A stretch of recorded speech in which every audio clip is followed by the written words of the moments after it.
Сәлеметсіңдер ме оқушылар? Бүгінгі сабақтың тақырыбы менің ең жақын досым. Жаңа тақырып бойынша жаңа сөздерді сөздікке жазып алайық. Ең жақын, самый близкий, күшік, щенок, мысық, кошка. Бірінші тапсырма, оқылым тапсырмасы, 68-ші бет. Мәтінді оқы. Саша, Әнел, Анна, Қанат, менің достарым. Қанат, менің ең жақын досым. Ол мейірімді. Үшінші тапсырма, оқылым тапсырмасы, 69-ші бет. Мәтінді оқы.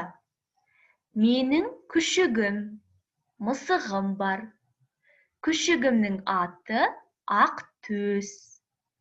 Ол ақылды.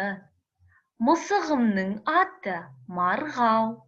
Олар менің кішкентай достарым. Оқылым тапсырмасына байланысты дескриптор кестесі. Мәтінді мұқият тыңдайды, 1 балл. Мәтінді дұрыс оқиды, 2 балл. Мәтінді оқу барысында орфоэпиялық нормаларды сақтайды, 2 балл. Жазылым тапсырмасы, 2-ші тапсырма, 68-ші бет. Сөйлемдерді толықтырып жаз. Менің досым мейірімді. Менің досым ақылды. Менің досым жақсы. Менің досым әдемі.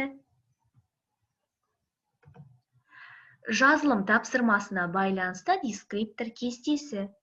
4 сөйлемді толықтырып жазады.